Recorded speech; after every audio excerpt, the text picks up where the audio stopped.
get to the bag, ayy. Got the foot on the gas, pedal to the metal when the lane moving fast, ayy, ayy. Let them all cross. If they hate, then let them hate and make a bigger boss, ayy. What is up, ladies and gentlemen? We are back. We are live. It is the Freight Coach Podcast, the top podcast in transportation, coming to you guys every single weekday, 8:30 a.m. Pacific, 10:30 Central, to break down some industry headlines. But most importantly, you guys provide some actual insight into what you can do with all of this information. If this is your first time tuning in, welcome. This is the real side of freight, ladies and gentlemen. And I do say that before every single show. And what I mean by that is I only speak with transportation professionals, because at the end of the day, I want to talk to the right individuals who have done what you're looking to do or who are currently doing what you're trying to achieve. So you can take that information, apply it, utilize it, and see a meaningful difference in your business and your life. Keith, welcome to the show. We are live, TIA Capital Ideas Conference. And there's never a shortage of information at shows like this, but there's a very common theme that has been going on now for the past couple of years. So you're here, you're presenting. What's been your big takeaway so far? A lot of talk about freight fraud, honestly. And it comes up again and again. I was in one session and even a shipper was talking about how, hey, we're always concerned about rates, about service, but freight fraud is one of the top things on their mind now here. So it's been amazing. So where are we at? Because it's, I talk about this topic often on this show, but to me, there seems to be there's a lot of talk about it, but like, what can we do about it? How do we get everybody on the same page? And, it's like, I look at if with where things are, there's a system, right? Mm-hmm. There's a system that goes on that people are following. And it's like, we got to build that ecosystem around it to make it extremely challenging for them to be able to operate like that. So with what you're, talking about tomorrow on your panel, and I mean, this episode is going to come out after the fact, but digital standards, and, because again, like, that's where we are, right? Like, everything is digitized. Getting people on the same page is like the only clear path moving forward, it seems. It really is. You can say the whole process of getting a shipment from the start to the end is actually simple, but it's really complex when you really get down and look at it, right? The amount of paper over the years that's changed hands and how it gets from point A to point B is amazing, right? And what we're trying to do with digitalization is just simplifying it and make sure we're all speaking the same language, for lack of a better term. Mm-hmm. And put that standard out there. Here's the bare minimum that's required to have this go here.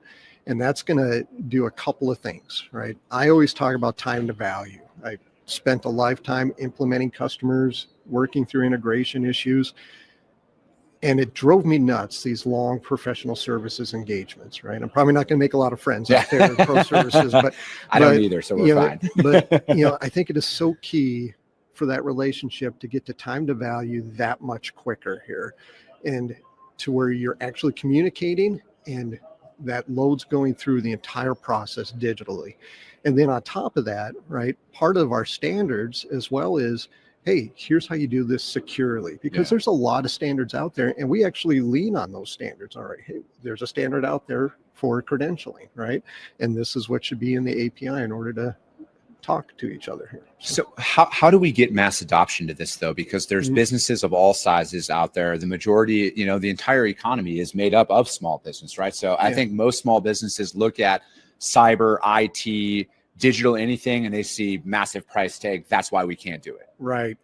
I was talking to somebody yesterday about that very issue, and I'll be honest, right? Especially in full truckload world, there's a lot of small carriers, and they're not interested in what an API is, right? The owner of the company is also the weekend driver, right? Yeah. And by the way, they also do HR and payroll on Friday afternoons, right? So, we see one of the main keys, especially for full truckload, is to be getting into the TMSs, the integration partners, those layers, in order to have them, because once you got them, those small carriers that's who they use as their IT, basically, right? And that's who they use to get loads through their systems. So, for full truckload, we're going to be targeting TMSs and other partners as well. And, even as far as some of the cloud providers and getting on their development platforms, right? Because then it really opens up what can be done with this here. I mean, imagine just using Teams, like a Teams message, in order to get some information or something like that, and to have it digitally go through automatically. You're not actually talking to somebody. Instead, you're asking for an update on that load, and it just comes back to you that way at a very simplest form, right? Of course, you'd want it right in front of you before that, but there's ways, it's going to open up how this thing, So works. Since I'm not a tech, my tech capabilities are is restarting things, unplugging it, plugging it back in. Does this somehow, if you're going after, cloud providers, tech, TMS, all of that, having a digital standard out there, does that somehow remove any of their competitive advantages to operate, or are most of them all based on the same code? So it's really not changing anything from the guts of their system, we'll call it. That's a great question, right? And I've always said, for all the years I've been in transportation and involved with a lot of different companies, everybody's got their secret sauce. And we're not looking to replace that or take that away. What we're doing is we're putting out the base set of what's needed in order to communicate, and here's how it should go across, right? It should come in this format, even things as simple as like a datetime format, right? That's all we're saying. So this is what is needed at a base level. You could still put your own secret sauce in there, do with the data that you want, or even some extra fields, but here's what's needed in order to have in-transit visibility, for instance, electronic bill lading, right? Scheduling standards, whatever it may be. Here's what's needed in order to make sure it can work across the system, and then do what you want with the rest. So if I look at it from like a broker, carrier, or shipper's perspective here, none of this has any of my proprietary information, i.e. pricing, load accepting, all of that stuff. None of that is a part of this digital transaction at all. This is more of like how the load is processed from the second the shipper is notified this order is ready to go, and how that goes down we'll call it the river, or the flow from into the broker's TMS and then out to the carrier at that point. Exactly. You're exactly right. It's here's the information that's needed. Here's the format that it's needed in. And that's really it, and which pieces are required, basically. And it gets down to even, reason codes, right? That's something we talk a lot about. We talk a lot about here, because you'll talk to some companies that, over the years they now have over 100 reason codes just for being late or something like that. And that's not needed, right? Because all that does is when you go to start communicating with that person, right, or that organization, well, here's my late reason code. What does that match up? And why not speak the same language, and then maybe have a second field that just has a little bit more information that you could put in there if needed. Right? There's only so many reasons you can be late. Right? For sure. For sure. So I think it's essentially whittling it down to the same 5 choices out there, and they all kind of fall into that classification. And again, I think a lot of people always want to like dig into the anomaly. Oh, well, I have this one that happens this one time, and it's like, yeah, but what's the percentage, right? If it's less than 1%, stop. Stop bringing up that. From my perspective, but I look at it as a broker, when I'm going out there and trying to sell to shippers and customers out there, every customer tenders freight differently, right? Like some it's all email, some it's API, some EDI, some it's attached PDF files of BOLs and stuff like that. How do you see a world where we shift that perspective as a broker or a carrier to kind of get our customers on the same page? Because I think a lot of customers want us to do how they want it done, right? And I think like as a sales rep, that is a competitive advantage. How moldable are you to your customers' operations? So how do we work from that perspective, from the outside looking in? Yeah, you're absolutely right. And that's going to be one of the main focuses of our councils going forward here, because we're really finishing up the suite of APIs we had planned on here, kind of the quote to cash look, but now we want to really focus on adoption. And that's kind of getting back to what we were talking about before. It's about the tools to get it into that digital format. right? So you may have a customer that wants to send it to you in email. Well, there's tools now that are available in order to get that information into a digital format fairly easily as well here. So it's all about how does it get into digital format? And then from there, does it have all the required elements that are needed?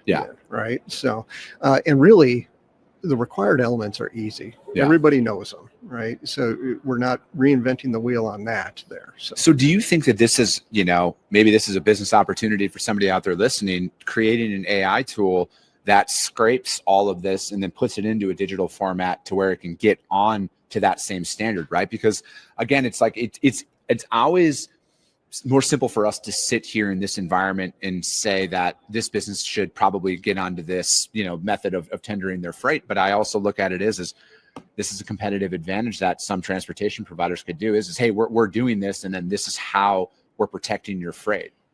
So I see it as an opportunity, especially because if you think of people like C.H. Robinson that, are highly, use like e-bill lading a lot, right? If you want to communicate with them in some way, shape, or form, and it's not just the shippers, not just the carriers, but also third party, not third party, but just, technology providers, you're going to want to come up with a way to get it into digital format because more and more people are going to start requiring that. Now, again, we've just got basically what's needed here. And there's a lot of different ways you can get there. And that's where that competitive advantage comes from, right? So obviously you guys do a lot on the cyber side of things as well. How do you guys stop? Because every cybersecurity conference I've gone to, talking about hacking and everything else, if we're going to digitize all of this stuff, does that expose most of these transactions now to hackers and cyber, the ransomware attacks and everything else? Is that a way, how are you guys protecting that from disrupting anything? Sure. So with any API, you need credentials in order to communicate back and forth. And we follow just the standard API credentialing, the most secure way as well. That's what we suggest as part of our standards here. So if somebody's paying attention and looking at, for instance, the NMFTA checklist for cybersecurity, you're going to be okay when it comes to API transactions here. So, that credentialing really allows it just to go to one spot, right? And that's the key part of it. Somebody else can't grab it then. So I think there's a lot more risk when it comes to paper, right? That can just be laying around. Oh, what's on this trailer?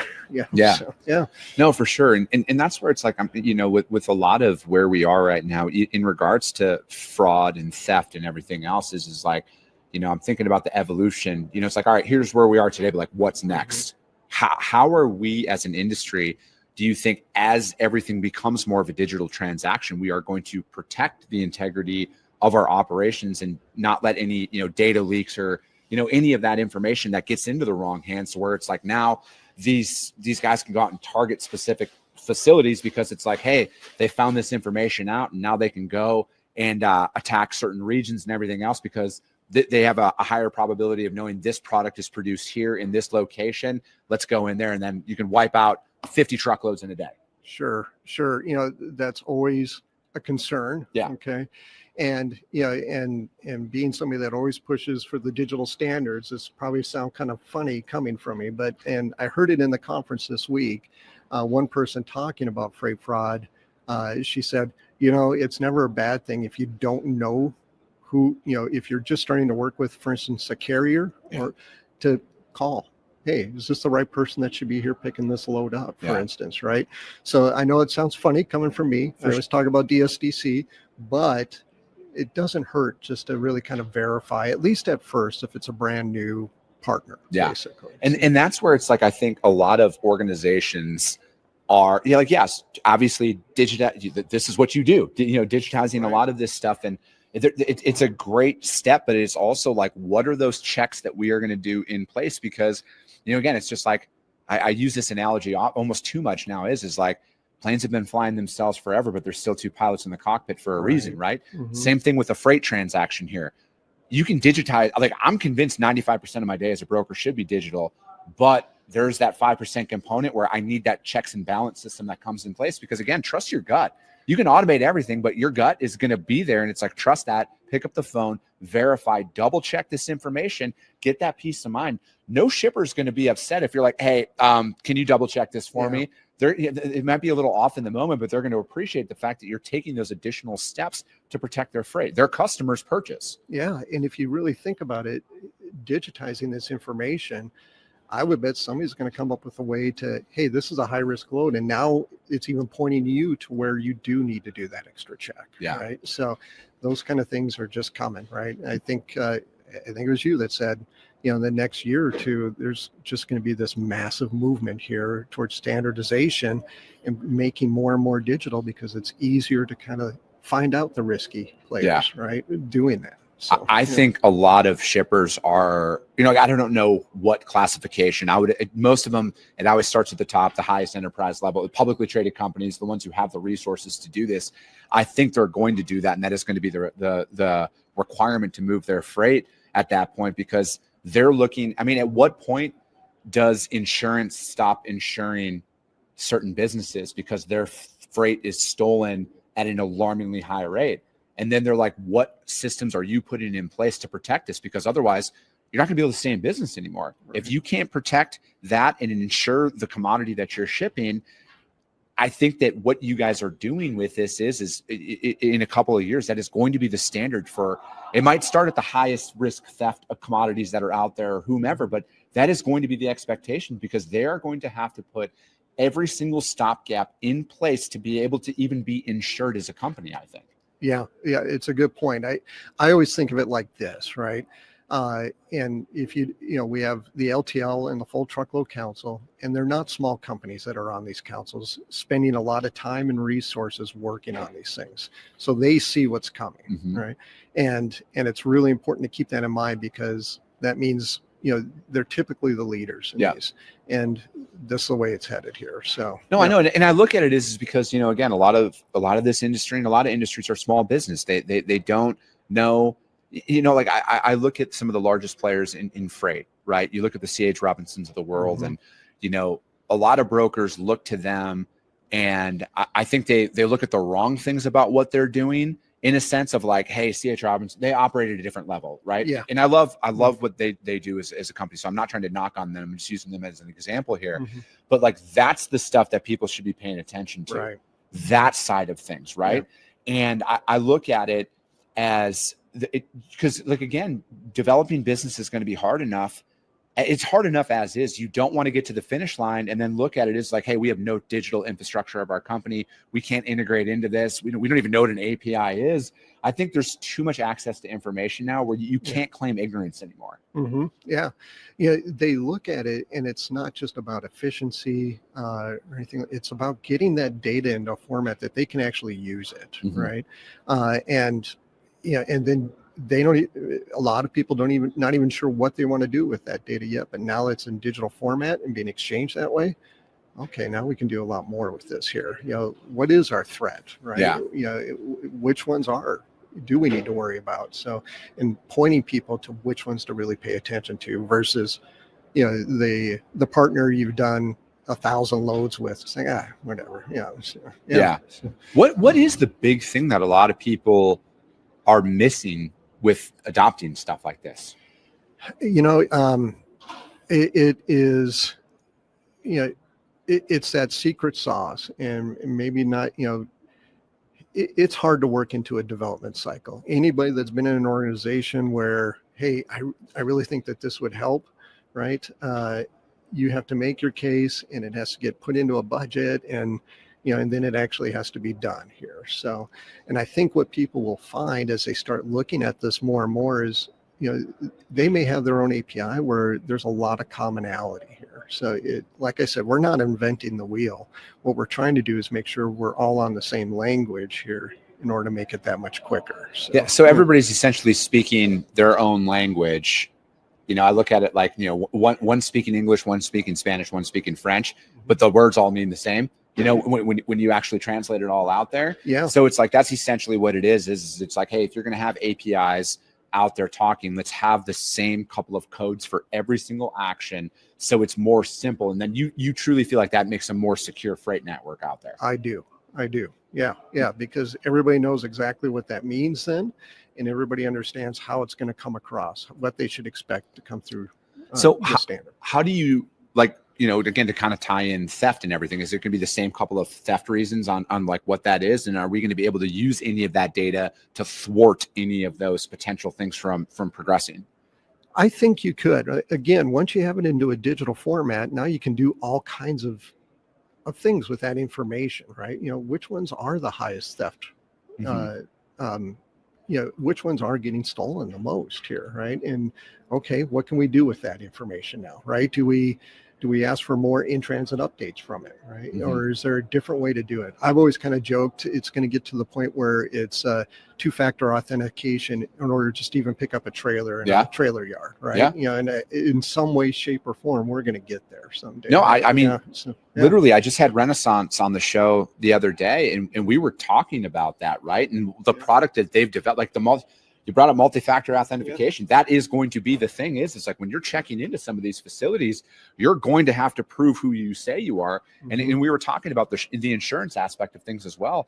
When you have those high theft commodities that come out there, and I was saying, like, as a trucking company, there's a massive opportunity for a competitive advantage here for you to be able to prove you're a legitimate provider. This is how we hire our drivers. This is how we vet all of our employees. You get, like, that opens up revenue to your company that a lot of people they don't even understand that they're leaving money on the table at this point because they aren't taking these additional steps. And it's not like it's $1 million to do this here, right? Like, they're very cost-effective things that you can do to prove that you're not one of those actors.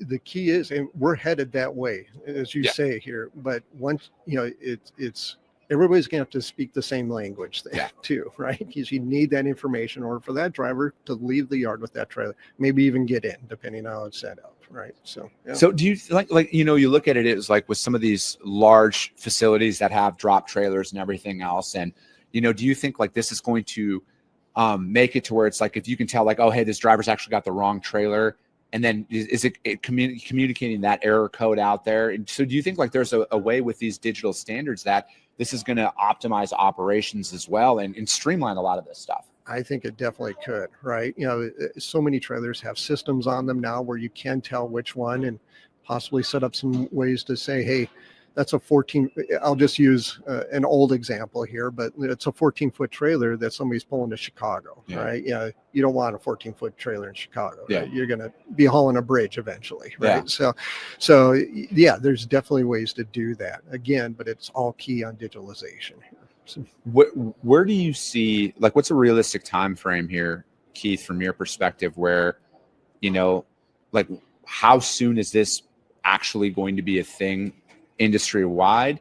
But then most importantly, what can companies do today to start implementing some of this into their operations so it's not so much of a shock to their system?